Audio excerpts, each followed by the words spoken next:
And a new book out today on superannuation and the flaws in the system by Liberal Senator Andrew Bragg. He joins me now. Senator Bragg, thanks very much for your time. Your book, Bad Egg, out today. Let's get straight to the point. Do you think the system as it is at the moment should be abolished? Well, Kieran, I think the system has worked very well for the insiders. It's worked very well for financial institutions and for unions, but it hasn't worked very well for workers. So the idea is good, but the execution has been poor. But don't you think it's still, even if it doesn't provide for a person's retirement in full, doesn't it help lift the standard of living for an individual if they've got some super to supplement their pension? Yes, it can improve living standards in retirement, but for many people, super means that they won't have a house, and I would rather people have a home than have their super, if it has to be a choice. So what changes do you think need to happen in order to make this the best program possible? Because at the moment we've got nearly $3 trillion as part of a savings pool. Most people would look at that and think that's a good thing. Well, from a budget and from a macro point of view, I believe we should set an objective for super. And I think it should be something as simple as getting people off the pension. I also believe we should look to get the fees down through having a more competitive market structure and more, closer to home in terms of people's personal finances. I think we should make it possible for people to access their super for first home. And is compulsory super contributions, is that something in your view that should remain? Well, the compulsory super contributions and the rate is being considered by the Retirement Income Review, and I think that's a good process which has been run through the Treasury Department under the auspices of the Treasurer. And I think the question for that review is, well, how do we get more people off the pension? Because, Kieran, this scheme costs more money than it actually saves. So over the long term, we want to have a super system that helps our country deal with an ageing population, not a super system that drains the budget. And part of the argument you're making, I guess, as well, and having read a little of your piece out today, and that is you want a no-frills default fund, basically, to take people's super. Australians spend $32 billion a year on super fees, which is more than they spend on power bills. So the best way to get the fees down is to have a more competitive market. Now, super is created by government mandate, so it's already an artificial market. And to make it really simple and clear-cut, I think we could have a government default fund which would drive down fees.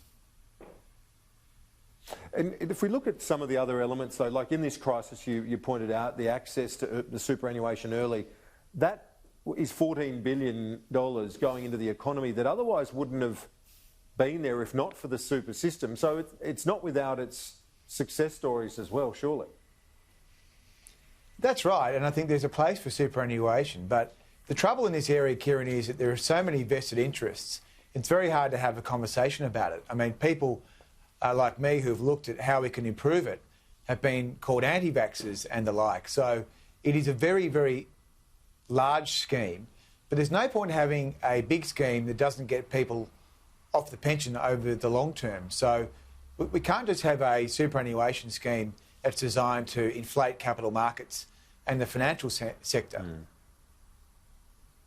Yeah, well, that's a fair point, but I guess the other argument that's made in favour of having this pool of funds, I guess it doesn't change if you have a default fund like you're suggesting as well, but what the argument is made often in favour of superannuation as well is because we've got such a big pool of savings that also provides for infrastructure investment and so on, so we're not reliant on foreign capital as much.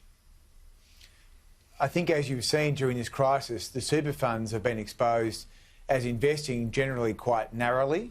A lot of them are index huggers, and they charge a lot of money to manage the funds. And so, anything we can do to encourage the funds to invest more widely would be a positive thing. But as I say, this is an area where it's very hard to have a conversation without resorting to sort of name calling. because of the amount of funds and, frankly, the tentacles of this industry go everywhere. And those vested interests you referred to. So if we go back to that point you made about a default, no-frills, government-run superannuation fund, I guess the future fund would be part of the mix, wouldn't it, in terms of the investment strategies and so on? Yes.